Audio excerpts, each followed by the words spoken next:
पहिल्याच जोशानं, जो जोश आहे त्या जोशानं चालू ठेवलेला आहे. त्याबद्दल मी आमच्या सर्व ज्या मनोरमा नगरमधील संत जनाबाई मंडळातील ज्या सर्व आमच्या माता भगिनी आहेत आणि या प्रवचन रूपी सेवेला सुरुवात करतो. आजचा जो मला विषय दिलेला आहे तो संत. वास्तविक पाहायला गेलं संत हा विषय असा आहे, जो विषय मांडणारे आहेत ते मांडणारे संपून जातील, पण संत विषय हा कधीही संपणारा नाही. त्याच्यावर किती बोलावं. समुद्राची खोली एखाद्यानं मापण्याचा प्रयत्न जर केला, एखादा म्हटला मी समुद्राची खोली किती आहे हे मी सांगतो, किती दिवस गेल्यानंतर त्या समुद्राची खोली आपल्याला सांगता येईल? शक्य नाही मायबाप. तसं संत हा विषय एवढा अथांग आहे की कितीतरी कीर्तनकार गेले, कितीतरी जातील, पण हा विषय मात्र न संपणार आहे. संत हा भगवान परमात्म्याचा प्राण आहे. म्हणून मी सुरुवातीला एक ओवी बोलून गेलो. 12व्या अध्यायामध्ये भगवान परमात्मा स्वतः वर्णन करतात की मला भक्त किती प्रिय आहे. भगवान परमात्म्याला भक्त किती प्रिय आहे. भक्त म्हणा, संत म्हणा, वैष्णव म्हणा, त्यांची लक्षणं मात्र एकच आहेत. तेही प्राणा परवते आवडते मज निरुते, जे का भक्ती चरित्राते प्रशंसती. भगवान परमात्म्याला आपले भक्त, आपले संत किती प्रिय असतात. अरे संतांचं वर्णन करणारे भगवान परमात्म्याला प्राणापेक्षाही प्रिय असतात. मग आता संतांचं वर्णन करणारे भगवान परमात्म्याला प्राणप्रिय असतात, तर मग संत भगवान परमात्म्याला किती प्रिय असतील हे सांगता येत नाही मायबाप. संत काही शब्दच जर पाहिला, मी नेहमी सांगत असतो, काही शब्द पाहिले तर ते शब्द दिसायला टोकडे असतात, लहान असतात, पण त्याची अर्थाची व्यापकता मात्र भरून उरलेली असते. काही शब्द दिसायला लहान असतात. आपण रोज म्हणतो जप. काही काही माणसं म्हणतात आम्ही जप करतो, आम्ही 10 माळा जप करतो, 12 माळा जप करतो, 16 माळा जप करतो. पण या जप शब्दाचा अर्थ काय? जप म्हणजे, एखाद्याला विचारलं जप म्हणजे काय बाबा, तो म्हणतो काय नाही, एखादी माळ हातामध्ये घ्यायची, रामकृष्ण हरी रामकृष्ण हरी म्हणायचं आणि ती जपमाळ ओढायची. हा झाला सामान्य अर्थ. पण जप या शब्दाचा अर्थ जर पाहिला, अक्षर त्याच्यामध्ये 2 आहेत. जप, ज या शब्दाचा अर्थ आहे जन्म जन्मविच्छेदक, आणि प म्हणजे पापनाशक इति जप. जे केल्यामुळे पुन्हा पुन्हा जन्माला यावं लागत नाही. पुनरपि जन्मम पुनरपि मरणम पुनरपि जननी जठरेशनम, किती वेळा जन्मा यावे आणि नित्य व्हावे फजित. ही अवस्था ज्याच्यामुळे कुंठित होते. जन्मविच्छेदक. आणि प म्हणजे पापनाशक इति जप. ज्ञानोबरायांची प्रमाण सर्वांना ज्ञात आहेत, आपण सर्वश्रुत श्रोते आहात. हरिउच्चारण अनंत पापरासी, जातील लया शिक्षण मात्रे, तृण अग्नी मेळे समरस झाले, तैसे नामे केले जपता हरी. या जप शब्दाचा अर्थ आहे. जग शब्द आम्ही उच्चारतो मायबाप, पण त्या जग शब्दामध्ये एवढी अर्थाची गहनता आहे. ज या शब्दाचा अर्थ आहे, ज म्हणजे ज्या ठिकाणी तुम्हा लोकांना जन्माला यावं लागतं, आणि ग याचा अर्थ आहे जिथं आल्यानंतर पुन्हा गमन करावं लागतं, त्याला म्हणतात जग. आई शब्द पाहिला, आनाम आत्मा, इनाम ईश्वर, दोहीच ऐक्य नाम आई. गुरु शब्द जर पाहिला, गुरु शब्दामध्ये अक्षर 2 आहेत, पण मायबाप त्या गुरु शब्दाचा अर्थ आमचे शास्त्रकार असं सांगतात, गु शब्दस्त अंधकारात शात ऋ शब्दस्त निरोधकः, अंधकारात निरोधित्वात गुरुरित्या भिदीयते. गु म्हणजे अंधकार, ऋ म्हणजे निरोधक. जो अज्ञान रूपी अंधकाराचा निरोध करतो त्याला म्हणायचं गुरु. ज्ञानोबराय वर्णन करतात, गुरु दाविल्या वाटा फेडोनी विवेक तीर्थ तटा, धोनिया मळकटा बुद्धीचा जेणे. किंवा ज्ञान प्राप्त करायचं असेल, गुरु तेथ ज्ञान ज्ञानी आत्मदर्शन, दर्शनी समाधान अति जैसे. दिसायला शब्द गुरु हा लहान आहे मायबाप, पण त्याच्या अर्थामध्ये एवढी व्यापकता भरून उरलेली आहे, जो अज्ञान रूपी अंधकाराचा निरोध करतो. ज्याप्रमाणे आकाशामध्ये ढग जमा झाले की सूर्य जो आहे तो सूर्य दिसायचा बंद होतो, पण एकदा वारा आला की ते ढग बाजूला सरतात आणि सूर्य जसा दिसायला लागतो, तद्वत आपल्या जीवनामध्ये अज्ञान रूपी काळोख जमा झालं की ज्ञानरूपी जो सूर्य आहे तो दिसायचा बंद होतो. पण एकदा गुरुरूपी वारा आपल्या आयुष्यामध्ये आला की अज्ञानरूपी जे काळोख आहे ते अज्ञानरूपी काळोख निघून जात असतं आणि ज्ञानरूपी प्रकाशाचा उदय होत असतो. ज्ञानोबा वर्णन करतात, एखाद्यानं हातामध्ये दिवा घेतला आणि हातामध्ये दिवा घेतल्यानंतर तो अंधकार जर हुडकायला लागला तर तो अंधार सापडू शकत नाही. ज्याप्रमाणे ज्ञानोबा वर्णन करतात, सूर्याला अंधार म्हणजे काही माहीत नाही ना, तरी अंधकाराची वाणी सूर्य न देके स्वप्नी, अमृत नायके काणी मृत्यू कथा. अमृताला मृत्यू म्हणजे काही माहीत नसतं. ज्ञानोबा वर्णन करतात, एखाद्यानं अमृत पिलं की तो अमर होत असतो. आता आम्ही बोर्ड हॉटेलच्या बोर्डवर पाहत असतो, अमृत तुल्य चहा असं लिहिलेलं असतं. आता चहाला अमृताची उपमा दिली. चहा पिला तर डायबिटीस अनेक रोग वाढतात आणि अमृत जर पिलं तर माणूस अमर होत असतो. ज्ञानोबा म्हणतात, अमृताला मरण म्हणजे काय हे माहीत नसतं. तद्वत सुंदर तुकोबारायांनी दृष्टांत देताना दिला. एखाद्याच्या हातामध्ये दिवा आहे आणि दिवा लावल्यानंतर दिवा घेऊन जर एखादा अंधार हुडकायला लागला तर तो अंधार घावणं शक्य नाही. दीप घेऊन या धुंडती अंधार आणि भेटे हा विचार अगटीत. हा विचारच जसा अगटीत आहे, दिवा लावल्याबरोबर जसा अंधार राहत नाही, तद्वत एकदा गुरु आपल्या जीवनामध्ये आला की अज्ञान रूपी काळोख हे निघून जात असतं. तसं मायबाप संत हा शब्द जर पाहिला, वर्तन्ते सन्मार्ग इति संतः अशी संताची व्याख्या दिली. जे सन्मार्गाने वर्तन करतात आणि इतरांना सुद्धा जे करायला लावतात त्यांना म्हणायचं संत. नेमकं संत कुणाला म्हणावं, त्या संतांची लक्षणं काय, संत असताना कसे असतात. कुणालाही संत म्हणून चालत नाही. जिकडं पाहावं तिकडं कलियुगामध्ये संत निर्माण झाले. दांडोरा पिटायला सुरुवात केली, बाबांनो आम्ही संत आहोत, आमच्याकडे या, आम्ही तुमचा उद्धार करू. पण वास्तविक पाहायला गेलं मायबाप, खऱ्या संतांना कधीही सांगावं लागत नाही आम्ही संत आहोत. तुकोबाराय वर्णन करताना करतात, नलगे पुसावा चंदना परिमळ. चंदनाला कधीही सांगावं लागत नाही मी चंदन आहे. एखाद्या माणसानं त्याचा वास आल्याबरोबर कळतं की तो चंदन आहे. म्हणजे चंदन कधीही सांगत नाही मी चंदन आहे, माझ्याकडे या. तसे खरे संत जे असतात त्या संतांना कधीही सांगावं लागत नाही की मी संत आहे. पण शोकांतिका आहे कलियुगाची. खरा चंदन बाजूला राहिला आणि येड्या बाबळींनी बोर्ड लावला चंदनाचा, आम्ही चंदन आहोत. आता येड्या बाबळींनी कितीही चंदनाचा बोर्ड लावला तर येडी बाबळ कधी चंदन होत नाही, कारण चंदनाचे गुणधर्म त्याच्याकडे असावे लागतात. तद्वत मायबाप खरे संत बाजूला राहिले आणि आता नको त्या भोंदू संतांनी बोर्ड लावले आम्ही संत आहोत, आमच्याकडे या.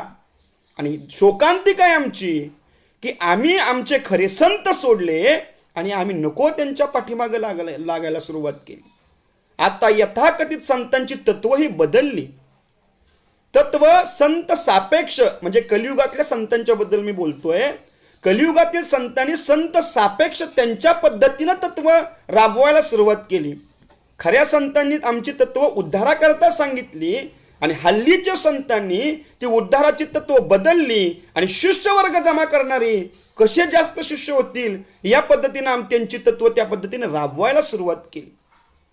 आज समाजाची नाडी ह्यांनी ओळखली. जर माणसं आपल्याकडे यायची असतील तर माणसांना कोणत्याही बंधनामध्ये ठेवणं उचित नाही. संप्रदायामध्ये आपल्या बंधन आहेत. वारकरी संप्रदाय म्हटला की त्याला बंधन आहे, नियम आहेत, नियमावली आहे. आमचा संप्रदाय 4 नियमांच्यावर, इतर तत्व आपले आहेत पण 4 जे नियम आहेत, मांसाहार, मद्यपान, परद्रव्य आणि परस्त्री, ही सगळ्यात मोठी 4 तत्व आपल्या वारकरी संप्रदायाची आहेत. ज्यावेळी वारकरी संप्रदायाची दीक्षा एखाद्याला दिली जाते त्यावेळेस 4ही तत्व त्याला सांगितली जातात. या एकाही तत्वामध्ये वारकरी शब्द जर पाहिला तर ज्ञानोबरायांनी वारकऱ्यांची व्याख्या सांगितली. वारकरी या शब्दाचा अर्थ काय, वारी या शब्दाचा अर्थ काय, ज्ञानोबराय 16व्या अध्यायामध्ये वर्णन करताना करतात. म्हणून काम वैरी झाला तेत ठाणोरी आणि तेत सरली वारी क्रोधाचीही. म्हणून काम वैरी, ज्यांनी कामक्रोध विकारावर विजय प्राप्त केला. वारकरी मायबाप, वारकरी आणि माळकरी याच्यात फरक आहे. माळकरी म्हणजे वारकरी नाही आणि वारकरी म्हणजे माळकरी नाही. काही ज्ञात्यांना माझं हे संबोधन पटणार नाही, पण मी जाणीवपूर्वक बोलतो. माळकरी म्हणजे वारकरी नाही आणि वारकरी म्हणजे माळकरी नाही.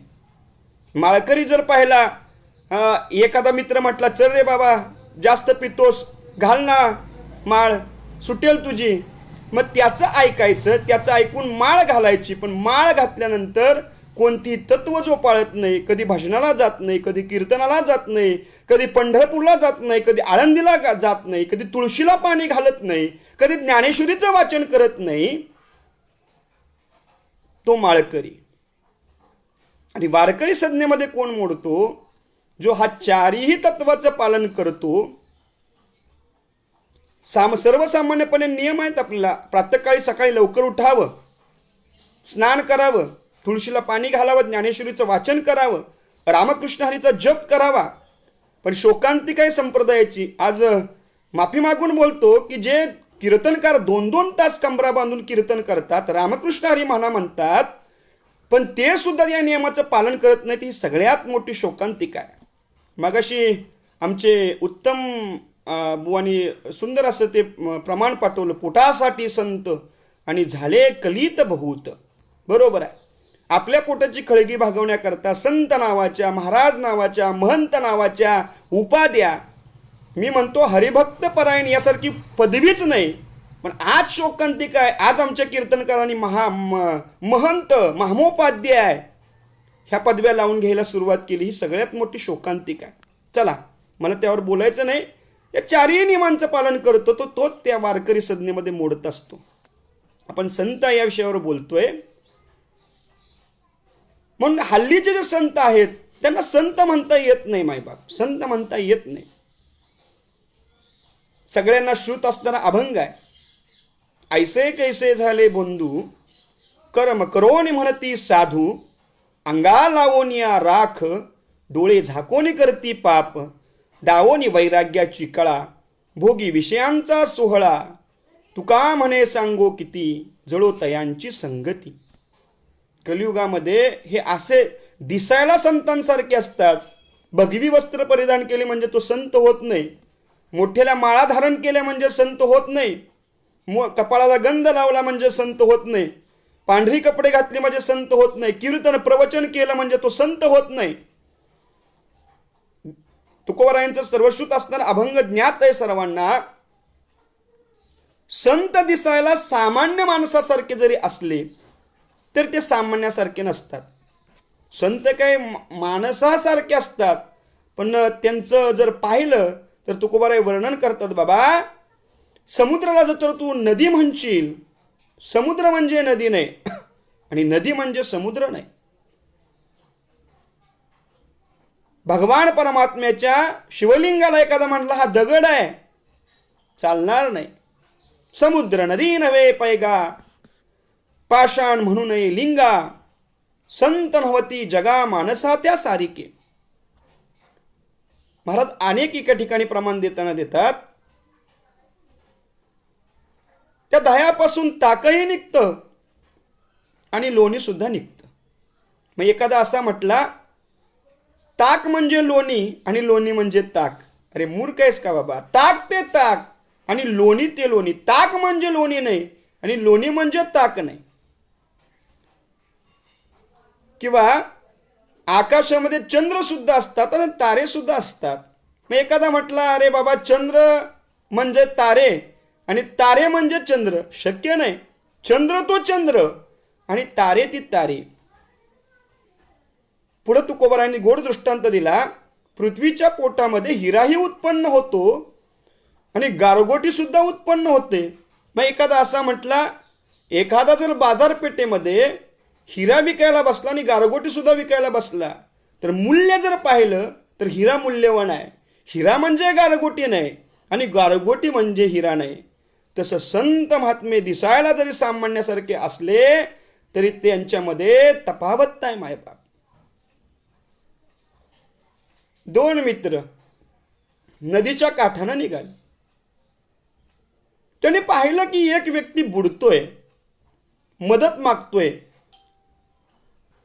एकानं विचार केला, हा जो आहे तो आपला मित्र, हा जो बुडतोय तो आपला कोणीच नाही, याला आपण ओळखत नाही, ह्याला कधी पाहिलं नाही, याचा आपला काही संबंध नाही, याला आपण का वाचवावं.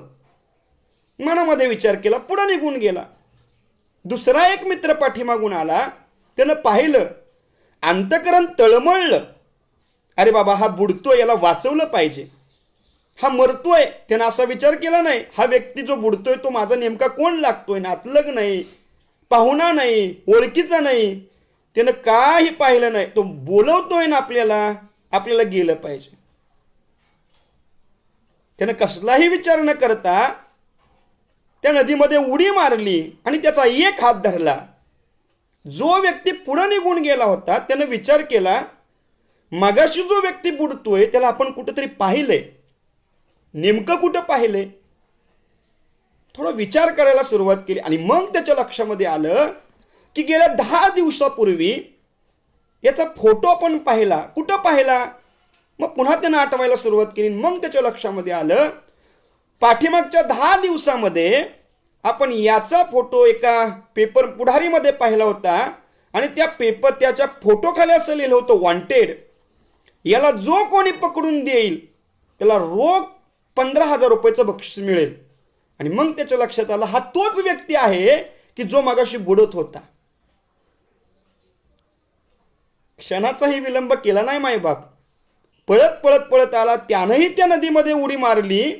त्यानंही त्याचा हात धरला.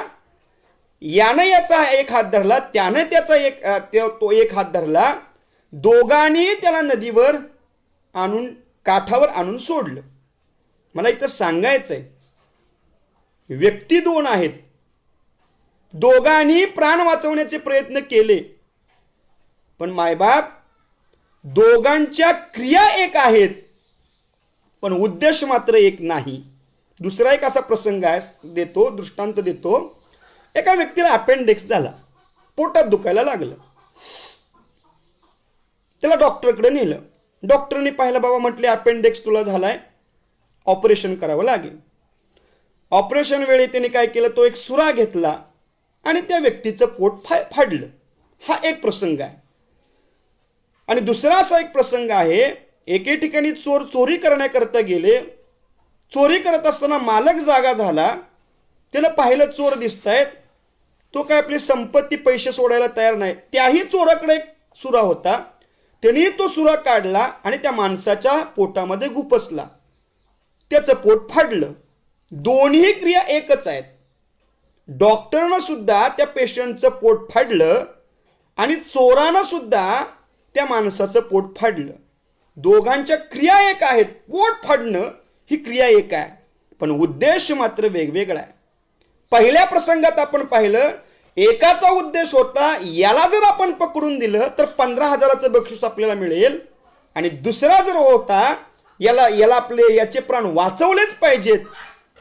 काही स्वार्थ बुद्धी त्याच्या मनामध्ये नव्हती.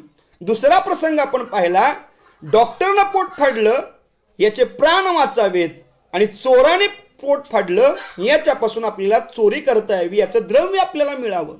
म्हणजे दोघांच्या क्रिया एकच आहेत. पोट फाडणं, पहिल्या प्रसंगामध्ये प्राण वाचवणं, ह्या क्रिया एक आहेत पण उद्देश मात्र वेगवेगळे आहेत. तसं मायबाप संत दिसायला सामान्यासारखे जरी असले तरी ते सामान्य व्यक्तीसारखे नसतात. एखाद्या संतांनी क्रिया केली, ती क्रिया दिसली आणि त्या दुसऱ्या व्यक्तीनं ती क्रिया केली, त्या क्रिया भजन आम्ही भजन करतो देवाचं, आणि संत सुद्धा भजन करतात.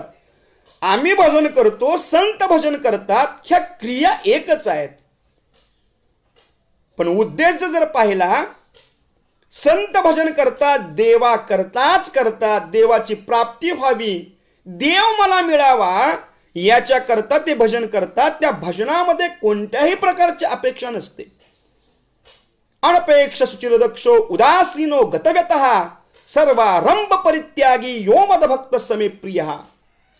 जगद्गुरु तुकोबरायांचा अभंग आम्ही पाहिला. चित्ती नाही आस त्याचा पांडुरंग दास, असे भक्तांचे घरी कामे न सांगता करी. चित्ती नाही आस, त्यांच्या मनामध्ये यतकिंचित सुद्धा देवाशिवाय कोणताच विषय नसतो, कोणताच नसतो. देवा करताच, देवासाठीच, देवाला आवडेल म्हणून भजन करतात. आणि तुम्ही आम्ही लोक सुद्धा, आम्ही सुद्धा भजन करतो, पण आमच्या भजनामध्ये अनपेक्ष सुचिरदक्षो हा भाव दिसत नाही. जगद्गुरु तुकोबाराय सुद्धा कीर्तन करायचे, नामदेव महाराज सुद्धा कीर्तन करायचे, ज्ञानोबाराय सुद्धा कीर्तन करायचे, आणि कलियुगातले संत, कलियुगातले कीर्तनकार सुद्धा कीर्तन करतात. म्हणजे ज्ञानोबाराय तुकोबाराय कीर्तन करत होते आणि आत्ताचा कीर्तनकार कीर्तन करतो म्हणजे तो संत झाला का? अरे देहभाव हरपून संत महात्मे कीर्तन करायचे, देवासमोर करायचे, देवाला आवडावा म्हणून करायचे. हा शोकांतिक आहे वारकरी संप्रदायाची.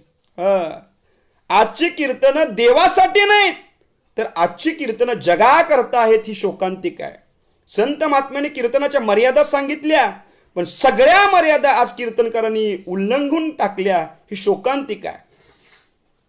सगुण चरित्रे परमपवित्रे सादर वर्णावी, ही संत मर्यादा संतांनी सांगितली.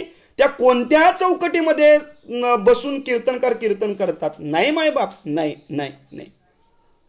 आज जगाला आवडावं, जगाला रुचावं, आणि पुन्हा पुन्हा त्या सप्त्यामध्ये मला तारखा कशा मिळाव्यात याकरता विनोदाचा, नको त्या भाषेचा अवलंब सध्याचे कीर्तनकार करत असतात. म्हणजे त्यांनी सुद्धा कीर्तन केली. अरे नामदेव कीर्तन करे पुढे देव नाचे पांडुरंग, नाचता नाचता देवाचा गळला पितांबर. ही ताकद त्या संत महात्म्यांच्या कीर्तनामध्ये होते. देव नाचला. अरे नाचता नाचता भान हरपलं देवाचं, पितांबर पडला, गळला, आणि मग सांगितलं देवा आवरा, तुमचा पितांबर गळायला लागलाय. हा त्यांचा शुद्ध भाव देवावर होता, म्हणून देवाला सुद्धा त्यांच्या कीर्तनामध्ये नाचावं लागलं. आणि आम्ही कीर्तन मिळावीत म्हणून इतर कार्यकर्त्यांच्या पुढे नाचतो. ही आजकालच्या शोकांतिक आहे कीर्तनकारांची. म्हणजे क्षमस्व, क्षमा करा, परखड भाषेमध्ये मी माझा विचार मांडतोय. आज कोरोना आला, कीर्तनं बंद झाली, कारण काही कीर्तनकाराचे उन्मत्तपणा वाढत चालला. संतांचं भांडवल, संतांचे विचार, संतांचे अभंग, आणि त्या अभंगावर पोट भरणारे अनेक भाडोत्री कीर्तनकार या समाजामध्ये तयार झाले. ही शोकांतिक आहे. आम्ही त्याची किंमत करायला लागलो. 10,000 द्या, 15,000 द्या, 20,000 द्या. पण मी म्हणतो अशा कीर्तनकाराला जे बोलवतात ते पातकी आहेत.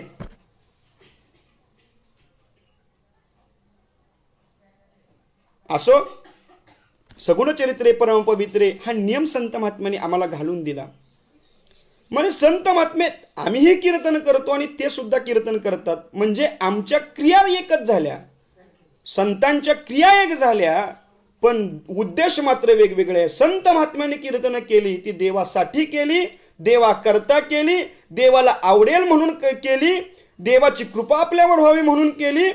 आणि आम्ही कीर्तन करत असतो ती जनाची कृपा आमच्यावर व्हावी म्हणून आम्ही कीर्तन करत असतो. म्हणून संत ओळखायचा कसा? म्हणून मी मागाशी बोलून गेलो मायबाप, संत या शब्दावर बोलणारे सरून जातील, पण संत विषय न संपणार आहे. संत म्हणावं कोणाला? संतांची आंतरिक लक्षणं काय? तुम्ही आम्ही लोक वरच्या बाह्यातकारी सोहळ्याला बोलतो, आणि देव जो बोलतो तो आंतरिक सोहळ्याला. पवित्र सोवळी एक तीच भूमंडळी, ज्यांचा आवडता देव अखंडित प्रेमभाव. पवित्र सोवळी. पण कोण पवित्र आहे मायबाप?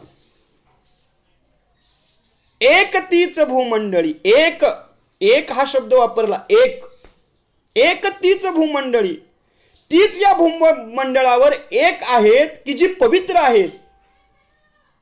कोण? दुसऱ्या चरणामध्ये त्याचा समन्वय तुकोबारायांनी सांगितला, ज्यांचा आवडता देव अखंडित प्रेमभाव. ज्यांना तो भगवान परमात्मा आवडतो, अशी जी मंडळी आहेत ना, ती पवित्र आहेत, उत्तम सोहळे धारण करणारे आहेत. किती आवडतो? आम्हाला देव आवडत नाही का? आवडतो ना मायबाप. आवडीचा विषय पाहिला, एकाला एक आवडत नाही, एकाला सर्व आवडत नाही, सर्वाला एक आवडत नाही, सर्वाला सर्व आवडत नाही. तुम्हा लोकांची आवड वेगवेगळी आहे मायबाप, वेगवेगळी आहे. संसारामध्ये पाहिलं, एकाच व्यक्तीला एकच पदार्थ आवडतो असं काय नाही. घरामध्ये कुणाला काय काय वेगवेगळे पदार्थ आवडत असतात. एकाला बटाटा आवडतो तर एकाला कारला आवडत नाही, एकाला भाजी आवडते तर एकाला डाळ आवडत नाही. म्हणजे सांसारिक आवड ही वेगवेगळी आहे. पण ज्यांना देव आवडतो, पण ज्यांना देव आवडतो, किती आवडतो? संतांच्या आवडीचा विषय जर पाहिला मायबाप,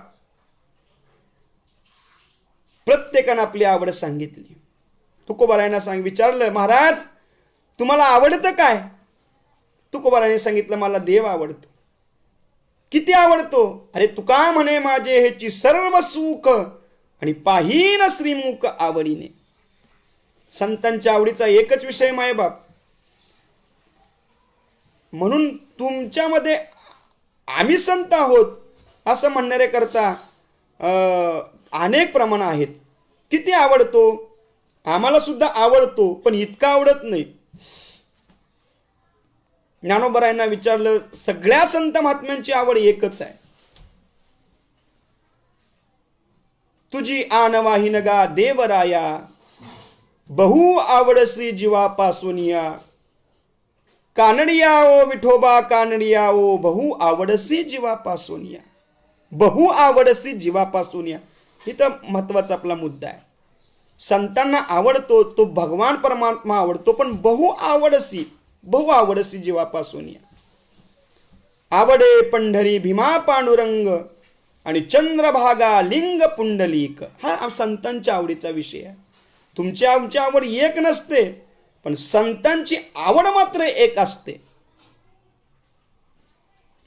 कीर्तनकार उदाहरण सांगतात, सर्वांना ज्ञात आहे. एक साहेब इन्स्पेक्शन करता एका वर्गामध्ये गेले आणि वर्गामध्ये जात असताना 7वीच्या वर्गामध्ये गेले. विचारलं, गुरुजी तयारी आहे ना? म्हणे आमच्या विद्यार्थ्यांची तयारी आहे. प्रश्न विचारू? म्हणे विचारा. फळ्यावरचा पाडा पुसला आणि साहेबांनी प्रश्न विचारला, मुलांनो 3 त्रिक किती? एकानं उत्तर दिलं 4, एकानं उत्तर दिलं 8, एकानं उत्तर दिलं 9. सगळ्या वर्गाला विचारलं, पण एक मत काही होत नाही. साहेबांनी शेरा मारला, दुसऱ्या वर्गामध्ये निघून गेले. दुसऱ्या वर्गामध्ये आले, म्हणे साहेब काय प्रश्न विचारू गुरुजी? म्हटले विचारा ना. विचारलं, मुलांनो म्हणे काय? 9 त्रिक किती? पहिला उठला म्हणे 27, दुसरा उठला 27, तिसरा उठला 27. सगळ्या वर्गाला विचारलं, सगळ्या वर्गाचं उत्तर एक आलं, 27. पहिला जो वर्ग आहे तो उत्तर वेगवेगळा आहे, आणि दुसरा जो वर्ग आहे त्या दुसऱ्या वर्गाचं उत्तर एकच आहे.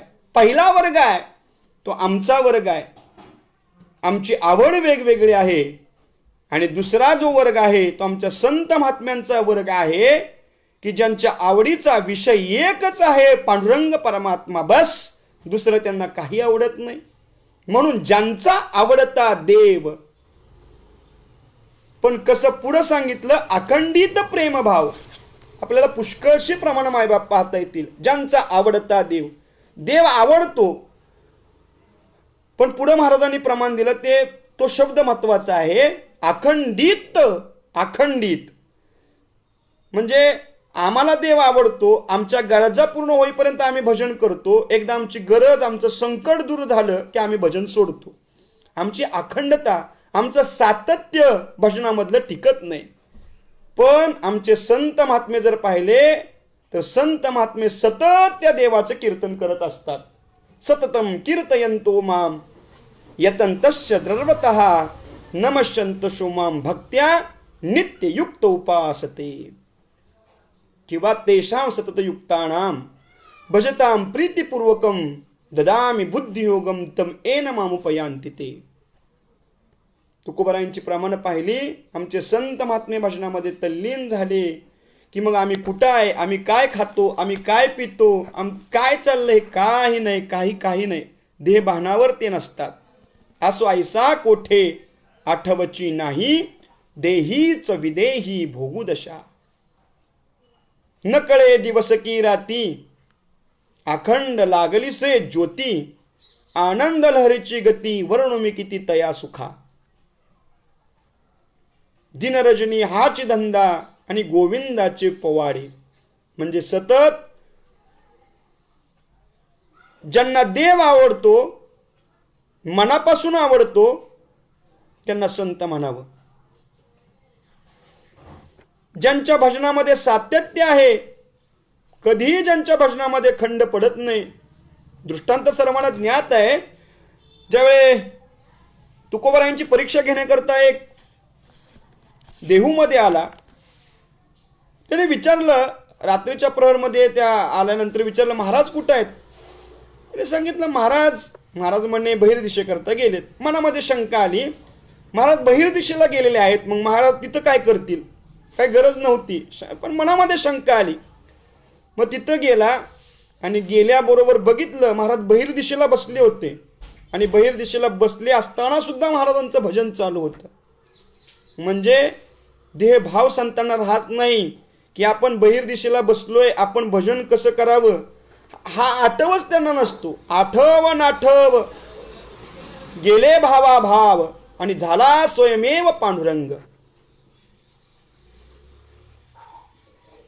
त्या माणसाला जरा राग आला, महाराज बहिर्दिशेला बसले तरी सुद्धा यांना काही कळतं की नाही, अपवित्र ठिकाणी भजन कसं करावं. राग आला, गेला आणि त्यानं तर महाराजांची जीभ ओढल्याबरोबर सगळ्या अंगातून विठ्ठल विठ्ठल ध्वनी निघायला लागला.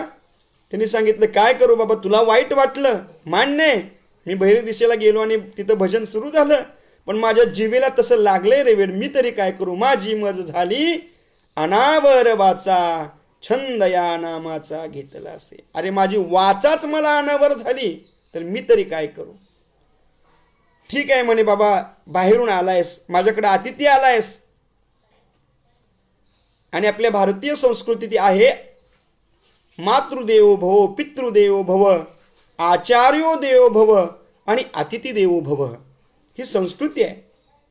माऊली वर्णन करताना करतात, एखादा अतिथी जर आपल्या घरामध्ये आला, सकाळच्या वेळी आला तर त्याला चहा द्यावा, नाश्ता द्यावा, जेवायच्या वेळी आलं तर जेवण द्यावं. अतिथी जर विनमुख गेला, विनमुख गेली या अतिथी ने सुकृताची संपत्ती. खेडेगावामध्ये ती संस्कृती टिकून आहे, शहरामध्ये सुद्धा आहेच. अतिथी देवो भव, अतिथी आलायस बाबा, उद्या सकाळी आज संध्याकाळी मुक्काम कर आपल्या आमच्याकडे, जेवण कर आणि सकाळी निघून जा. म्हणजे ठीक आहे. महाराजांच्या बरोबर तो गेला, महाराजांचं भजन चालूच होतं, जेवणं उरकली, महाराजांनी त्याला झोपण्याकरता अंथरूण टाकून दिलं. पण त्याच्या मनामध्ये पुन्हा आलं, ठीक आहे आता जागे आहेत तोपर्यंत भजन सुरू आहे, झोपल्यावर महाराज काय करतील. महाराज सुद्धा झोपी गेले, पडले महाराज, आणि काही वेळ गेल्यानंतर पुन्हा ध्वनी निघायला लागला भाषणाचा.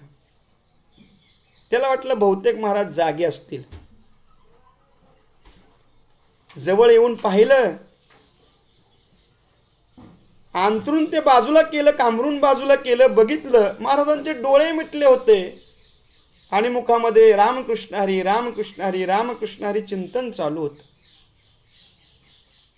त्याला वाटलं बहुतेक महाराज झोपले नसतील, डोळे झाकलेत पण महाराज जागे असतील. म्हणून महाराजांना हलवलं आणि मग लक्षामध्ये आलं की महाराज झोपलेत. झोपेत सुद्धा महाराजांचं भजन चालू होतं. झुंजारते एक विष्णुदास जगी, पाप पुण्यांगी नातळे त्या. गोविंद आसनी गोविंद क्षयनी, गोविंद त्यामणी बैसलासे. गोविंद आसनी बसले असतील तरी गोविंद चालूच. गोविंद आसनी गोविंद क्षयनी झोपले असतील तरी सुद्धा देवाचं चिंतन चालू. आणि गोविंद त्यामणी बैसलासे, मनाचा विषय गोविंदच झालेला असतो. आम्हाला विषय गोड वाटतात याचं कारण असं आहे, आमचं मन विषयामध्ये लिप्त असतं. आणि मन विषयामध्ये तल्लीन झालं, आमचा मनाचा एक विषय देव होऊ शकत नाही. विषय विषयाचा परिपाडू, गोड परमार्थ लागे कडू. कडू विषय तो गोडू जीवासी झाला. म्हणून मनाचा एक विषय हा देव झाला पाहिजे.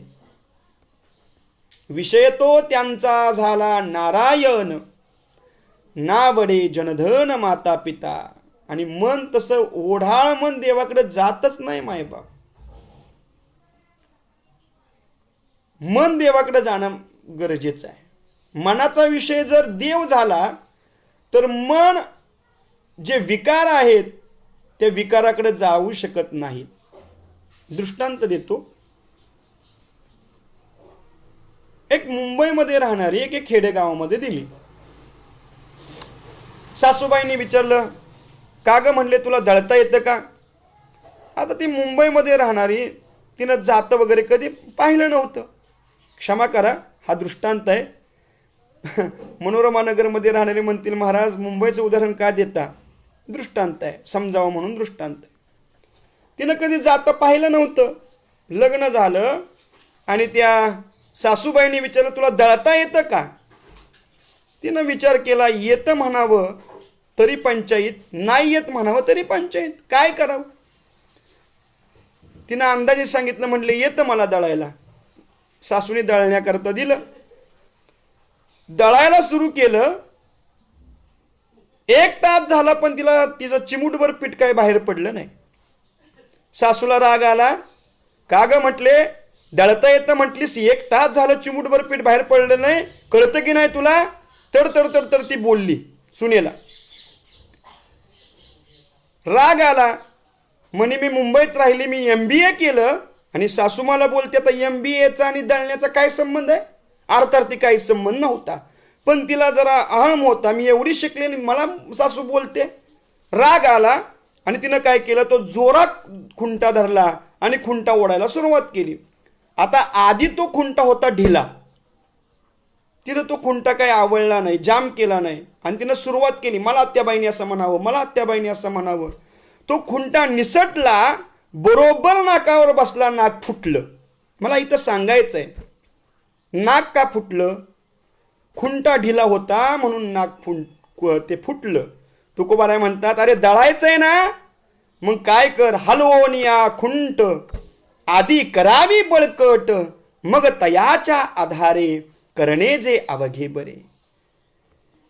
तुकोबाराय म्हणतात, दळायचं असेल तर तो ढिला असणारा खुंटा बळकट केला पाहिजे आणि तो बळकट केल्यानंतर मग आपल्याला ते दळण्याचं साध्य प्राप्त होईल. तसं आपला मनरूपी खुंटा जर ढिला असेल, तो विषयाकडे धाव घेत असेल तर मग मात्र आपली अधोगती आहे. पण तो मनरूपी खुंटा आम्ही भगवान परमात्म्याच्या चरणावर एकदा बळकट केला की मग आता मन पुन्हा कुठेही जात नाही. त्या मनाच्या सगळ्या अवस्था कुंठित होतात आणि मग आता कोटे धावे मन, तुमचे चरण देखलिया, भाग गेला सीन गेला, अवघा झाला आनंद. त्या मनाची अवस्था अशी होते, लाचावले मन लागलिसे गोडी आणि ते जीवेन सोडी ऐसे झाले. म्हणून गोविंद आसनी त्यांना संत म्हणावं, गोविंद क्षयनी त्यांना संत म्हणावं, गोविंद त्या मनी बैसलासे त्यांना संत म्हणावं. भजन करत असताना रामकृष्ण गीती गात, टाळ चिपुळ्या वाजत, छंदे आपुल्या नाचत, निज घेऊनी फिरतसे गा. संत आपल्या करता आले मायबाप, आपला उद्धार व्हावा या उद्धाराचे हेतून संत महात्मे इथं आले. जगद्गुरु तुकोबाराय वर्णन करतात, धन्य ते संसारी दयावंत जे अंतरी, येथे उपकारासाठी आले घरजा वैकुंठी. लटिके वचन नाही देही उदासीन, मधुरावाणी ओठी तुका म्हणे वाव पोटी. सगळी या अभंगामध्ये तुकोबाराने संतांचीच लक्षणं सांगितली. मी मागाशी बोलून गेलो, तुम्ही आम्ही लोक बाह्यात्कारी सोहळ्यानं आनंदित होतो, भुलतो, पण देव मात्र बाह्यात्कारी सोहळ्यानं भुलत नाही. त्याला आंतरिक सोहळे आवडतात. एखादा कीर्तनकार जर आपल्याकडे आला तर तो कीर्तनकार कोणत्या गाडीमधून येतोय, त्याचे कपडे कसे आहेत, त्याच्या पुढं मागं 4 शिष्य आहेत का, इस्त्रीचे कपडे आहेत का, हे पाहतो आम्ही आणि आम्ही भुलतो सामान्य माणसं. पण देव मात्र बाह्यात्कारी सोहळ्यानं भुलत नाही. देवाला आंतरिक सोहळं लागतं, आंतरिक लक्षणानं देव भुलत असतो. ज्यांच्याकडे ही सगळी आंतरिक लक्षणं दिसतात तेच संत म्हणायच्या लायक आहेत. बाकी संत म्हणून घेणारे त्या लायक नाहीत मायबाप. धन्यता दिली. दयावंत जे अंतरी, ज्यांच्या अंतकरणामध्ये सगळ्यांच्या विषयी दयाभाव असतो, कुणी का असेना, भेदबुद्धी त्यांच्याकडे नसते. शत्रू आला मित्र आला हे असलं काय नसतं. समशत्रौच मित्रेच तथा मानपमानयोः शीतोष्ण सुख दुःखेषु समसंग विवर्जितः. पारता जयाची ठाई वैषम्याची वार्ता नाही, आणि रिपुमित्रा पाही दोही सरिसा पाडू. कुठलाही प्रकारचा भेद नसतो. दया संत महात्म्यांची चरित्र जर पाहिले मायबाप तर त्यांच्या जीवनाला धन्यता दिली. संत महात्म्यांचं जीवनच धन्य आहे. धिक जीवन कुणाचं आहे? त्या जीवनामध्ये प्रकार आहेत: धिक, निंद्य, स्तुत्य आणि धन्य. धिक जीवन कुणाचं आहे? जे विषय आहेत, पामर आहेत, अशा विषय पामर जीवांचं जीवन जे आहे ते धिक आहे. धिक्कलम धिक कुटुंबच, दिग्ग्रह धिक सुतच्च धिक, आत्मानम धिक शरीरंच, श्री गोपालं परांगमुखम.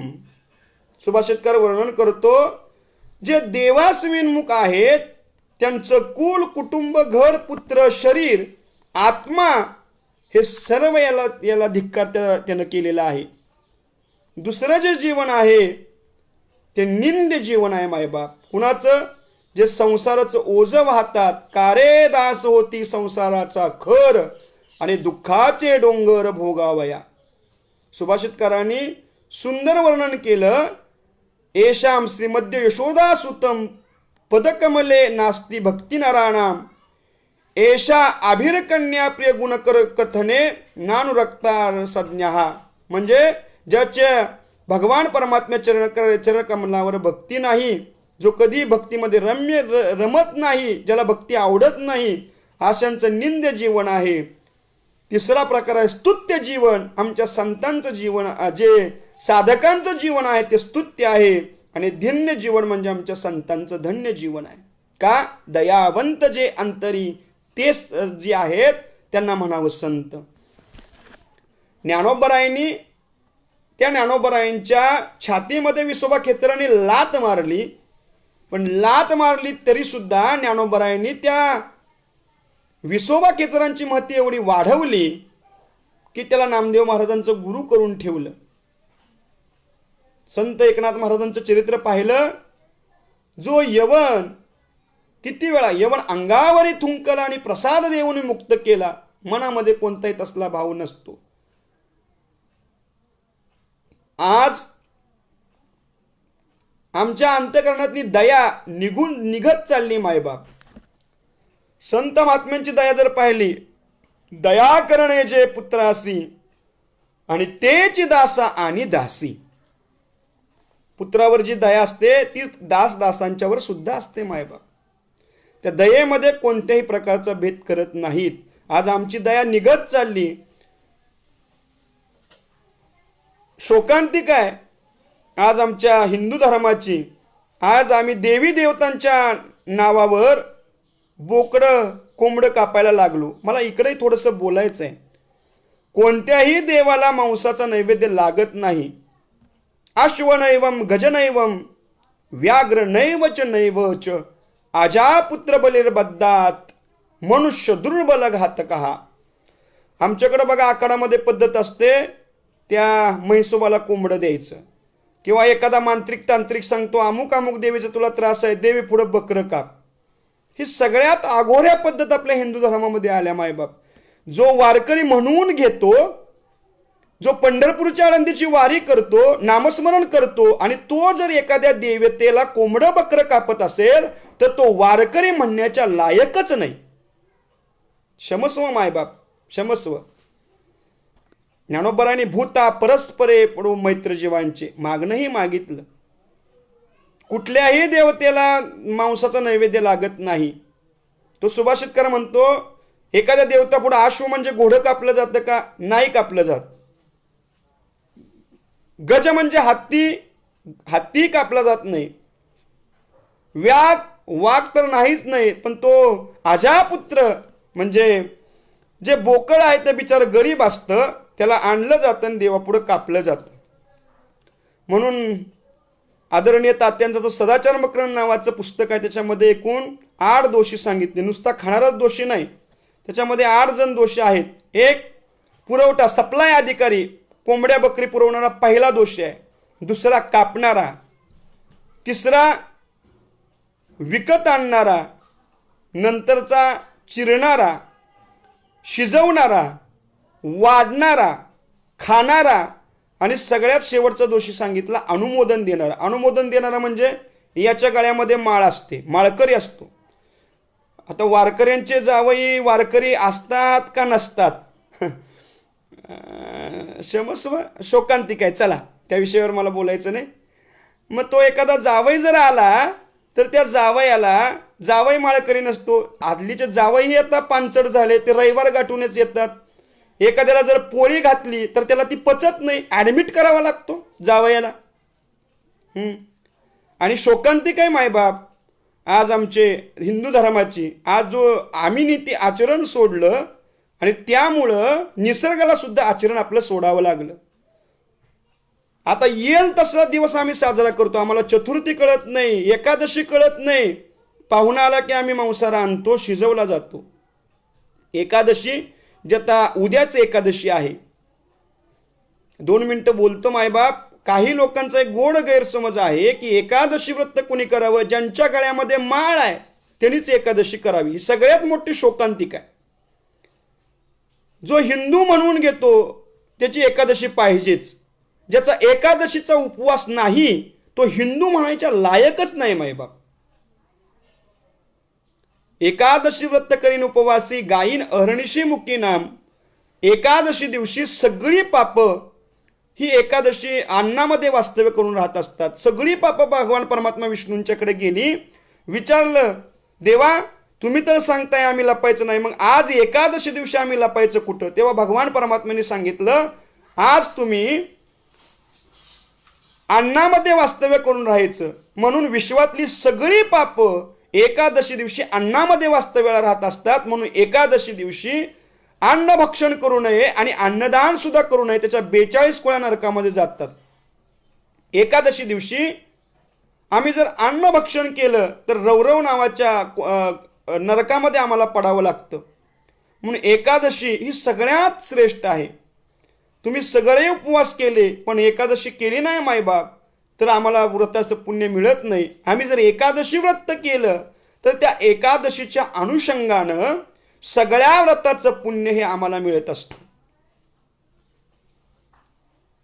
नियम आहे, एकादशी संध्याकाळी कदापि सोडू नये. काही काही वारकरी, शोकांतिक आहे वारकरी संप्रदायाची, रात्री 12 वाजले की म्हणतात आता एकादशी संपली, झालं टायमिंग, संपली एकादशी. रात्रीचे 12चा टायमिंग हे आपलं शास्त्र नाही. आपलं हिंदू धर्मशास्त्र आजचा सूर्योदय ते दुसऱ्या दिवशीचा सूर्योदय असं आमचं शास्त्र आहे. म्हणून जे लाईव्ह प्रवचन ऐकतायत ते सगळे भाविक आहेत, भक्त आहेत. त्यांच्या चरणी मी एक विनंती करतो, उद्या 15 ऑगस्ट आहे, उद्या एकादशी आहे.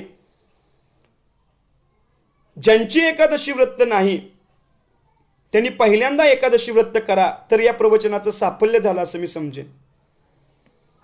एखादा म्हणेल माळ नाही, नसू दे बाबा, पण एकादशी कर.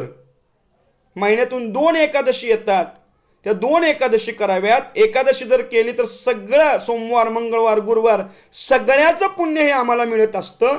म्हणून जे लाईव्ह प्रवचन सध्या ऐकत आहेत त्यांना सगळ्यांना विनंती आहे, आपणही एकादशी करा आणि सगळ्यांना एकादशी करायला लावा.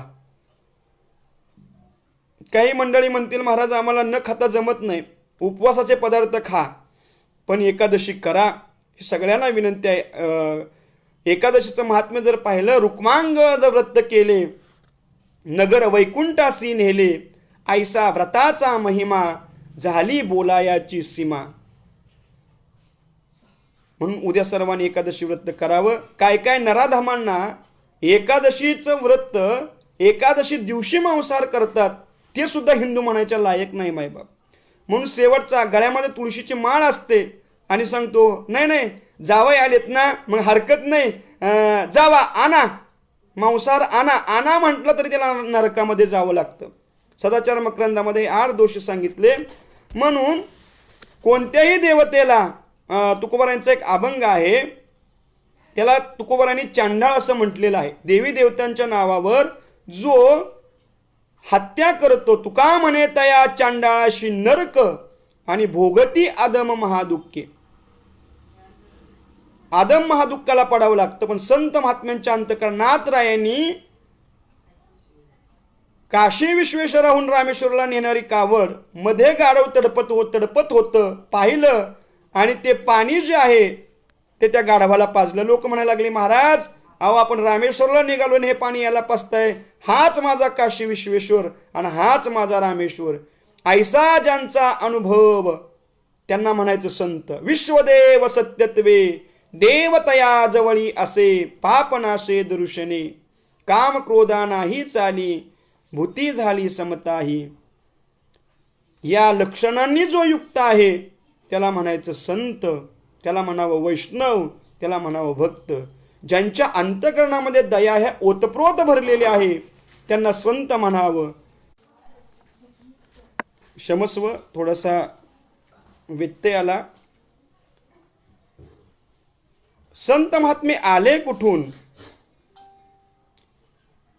येथे उपकारासाठी आले घरजा वैकुंठी, आम्ही वैकुंठवासी आलो याची कारणासी, बोलिले जे ऋषी साच भावे वर्ताया.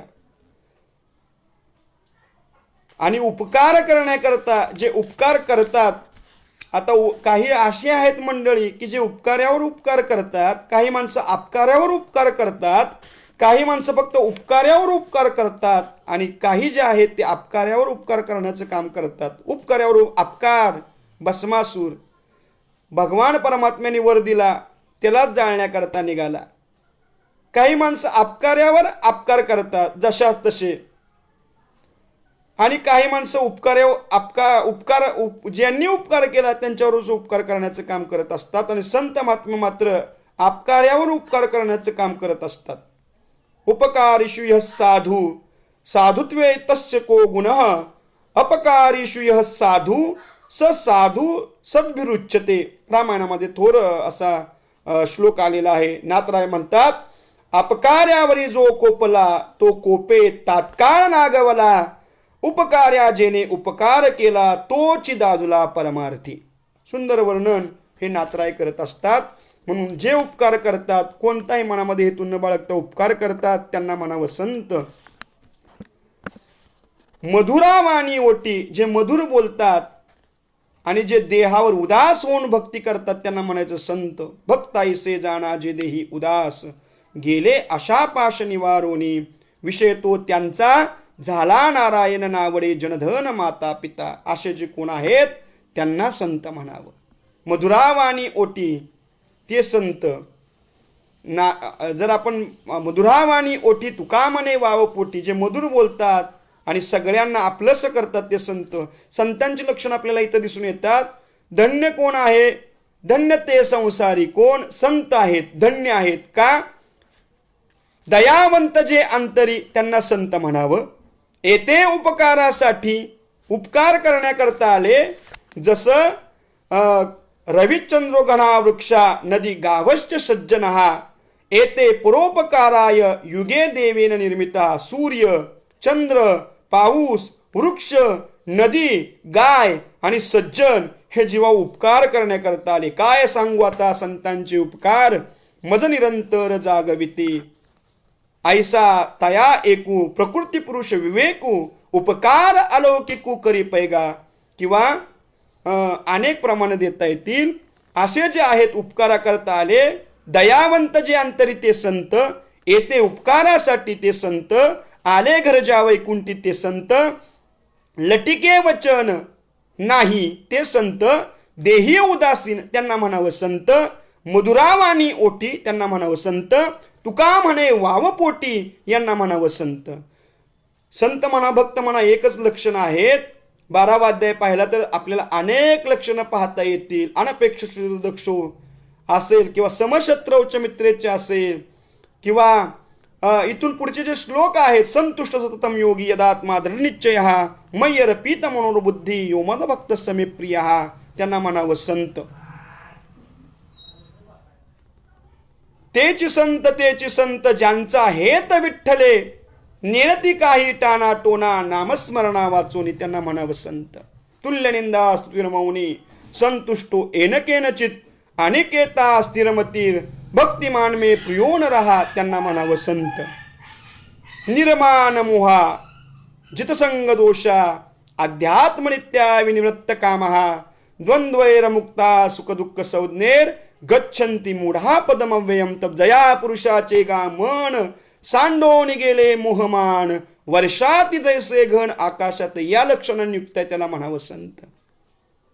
कितीतरी लक्षणं मायबाप आपल्याला संतांची सांगता येतील. या सगळ्या लक्षणांनी जो युक्त आहे त्यांना म्हणावं संत. देवाला जो आवडतो तो संत नाही. नाही बाबा, तुम्हा लोकांना देव आवडत असतो, मग आम्हाला देव आवडतो म्हणून आम्ही संत का? नाही. देव ज्याला आवडतो तो संत नाही. देवाला जो आवडतो त्याला म्हणावं संत. देवाची पूजा करतो तो संत नाही. देव ज्याची पूजा करतो त्याला म्हणायचं संत. प्रसंग सर्वांना ज्ञात आहे. भगवान परमात्मा श्रीकृष्ण एकदा पूजे करता बसले. आईसाहेबांनी सांगितलं आईसाहेबांना की आतमध्ये कुणाला सोडायचं नाही, माझी पूजा चालली. नारद महर्षी आले, विचारलं भगवान परमात्मा, म्हणले पूजा चालली. आश्चर्य वाटलं. जग ज्याची पूजा करतं हा बाबा कुणाची पूजा करतोय? आई आत जाण्याचा प्रयत्न केला. आईसाहेब म्हटले तुम्हाला जाता येणार नाही. म्हणून नारद महर्षींनी पाठीमागच्या दरवाजाने गेले, बघण्याचा प्रयत्न केला. देवाने पाठ केली. पुन्हा तिकडून गेले, पुन्हा पाठ केली. उत्कंठित झाली की देव नेमकी कुणाची पूजा करत असेल. दार उघडलं. या नारदा म्हणे देवा सगळं जग तुमची पूजा करत आणि तुम्ही? हो रे म्हणे बाबा मी पूजा करतो. तुमचे देव? हे माझे देव आहेत. आणि बघितलं हनुमंतराय, नारदजी हे सगळ्यांच्या मूर्ती तिथं होत्या आणि देव त्यांची पूजा करत होतो. म्हणून देव ज्यांची पूजा करतो त्याला म्हणायचं संत. देवाचं जो भजन करतो तो संत नाही. नाही नाही नाही. देव ज्याचं भजन करतो त्याला म्हणायचं संत. प्रसंग सर्वांना ज्ञात आहे. पंढरपूरमध्ये प्रल्हाद महाराज बडवे देवाची पूजा अर्चा करायचे. संध्याकाळी शेजारती झाली, दरवाजा बंद केला आणि बाहेरच्या ओसरीवर प्रल्हाद महाराज बडवे झोपले. काही कालावधीमध्ये त्यांच्या कानावर भजनाचा नाद ऐकू यायला लागला. त्यांना आश्चर्य वाटलं. शेजारती केली, आपण सगळेजण बाहेर गेलेत, आतमध्ये कोण आहे, आवाज कोणाचा येतोय? खडबडीनं जागे झाले आणि झरोक्यातनं बघितलं आणि बघितल्याबरोबर त्यांच्या अंगावर रोम उत्पन्न झाले, अश्रू नेत्रामध्ये निर्माण झाले. कारण तो भगवान परमात्म्याने वीट सोडली होती, विना अडकवला होता आणि भगवान परमात्म्याचं भजन सुरू होतं. ज्ञानोबा तुकाराम, ज्ञानोबा तुकाराम, ज्ञानोबा तुकाराम. तिथपासून ज्ञानोबा तुकारामचं भजन तिथपासून आपल्या संप्रदायामध्ये रूढ झालं. म्हणजे देवाचं जो भजन करतो तो संत नाही, देव ज्याचं भजन करतो त्याला म्हणायचं संत. देव ज्याला आवडतो तो संत. तुम्हा लोकांना सुद्धा देव आवडतो, मी मागाशी बोलू गेलो, तो संत नाही. मग देव ज्याला आवडतो तो संत नाही, देवाला जो आवडतो त्याला म्हणायचं संत. अशी कितीतरी संतांची लक्षणं मायबाप सांगता येतील.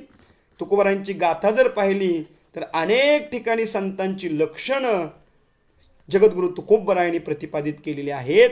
अशा आंतरिक लक्षणांनी जो युक्त आहे त्याला म्हणायचं संत.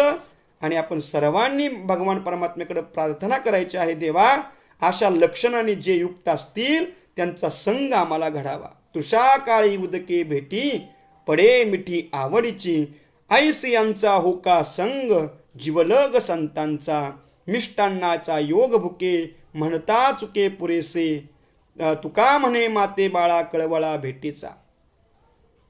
आपणही विनंती करायची अशा लक्षणांनी जे युक्त असतील. ज्ञानोबराय तुकोबराय, ज्ञानेश्वरी गाथा म्हणजे प्रत्यक्ष ज्ञानोबराय तुकोबराय आहेत. एकनाथ महाराजांचा भावार्थ रामायण असेल, भागवत असेल म्हणजेच एकनाथ महाराज असेल. या संत महात्म्यांच्या जे वाङ्मय आहे, जी गाथा आहे त्याचा आश्रय आपण करावा. आणि आपण त्याचा आश्रय जर केला तर निश्चितच आपण तरल्याशिवाय राहणार नाही. अशा आंतरिक लक्षणांनी जे युक्त असतील अशांचा आपण संग करावा, त्यांच्या संगतीला जावं, त्यांचं वाङ्मय आम्ही अभ्यासावं, त्यांचं उच्चिष्ट जे आहे ते आपण सेवन करावं आणि आपल्या जीवनाची इथे कर्तव्यता करावी. म्हणून एवढंच बोलू इच्छितो. पवित्र व्हावया घालीन नोळणी, ठेवीन चरणी मस्तक हे, जोडोनी हस्तक करीन विनवणी, घेईन पायवणी धावूनिया, तुका म्हणे माझे भांडवल सुचे, आणि संता या ठाईचे ठावे आहे. अशा संत महात्म्यांच्या चरणावर चरणारविंदावर आम्हाला स्थान मिळावं, त्यांची सेवा आम्हाला घडावी, संगती आम्हाला घडावी, त्या संतांची कृपा आमच्यावर व्हावी. कारण संतांची कृपा जर झाली तर संतांच्या संगतीनं आम्हाला देवाची कृपा होणार आहे. आम्ही देवाकडे जाऊ शकत नाही, पण आधी संतांच्याकडे जावं आणि संत आपल्याला मग देवाकडे घेऊन जात असतात. म्हणून कोण पुण्यांचा होईन सेवक जी द्वंद्वा अधिक दुरावली, ऐशेवरम मजदावी नारायण अंतरच्या खुणा प्रगटोनी, भाऊ आवगड आहे संत भेटी, आणि मग परिजगचे ती करुणा केली. अशा संतांच्या सान्निध्यामध्ये आपण जावं, जीवनाची ती कर्तव्यता करावी अशी मी सर्वांना विनंती करतो.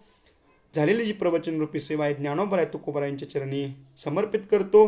संत जनाबाई मंडळ मनोरमा नगर ठाणे या सर्व महिला मंडळींच्या चरणावर मी नतमस्तक होतो. सर्व लाईव्ह जे श्रोते आहेत, जे श्रवणाकर्ता आहेत, त्यांच्या चरणावर माथा ठेवतो. माझे परममित्र हरिभक्तीपरायण अमोलजी महाराज खिलारे की यांनी मनोरमा नगरमध्ये मला एक कीर्तन सेवेची संधी दिली, त्यावेळी आजही लाईव्ह प्रवचनाची संधी दिली, त्याबद्दल मी त्यांचं ऋण व्यक्त करतो. पुनरागमनाची विनंती करतो.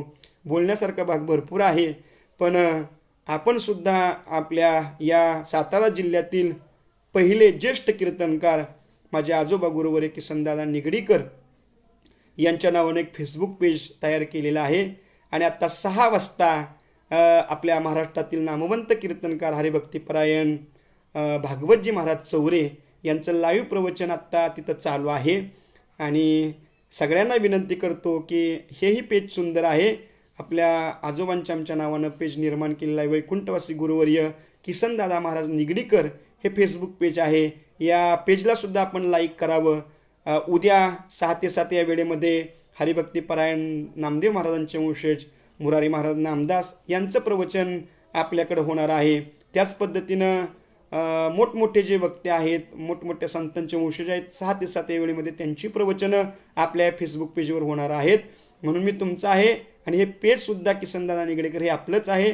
सर्वांनी या पेजला लाईक करा आणि याही पेजवर सुद्धा आपण प्रवचनरूपी सेवा श्रवण करा.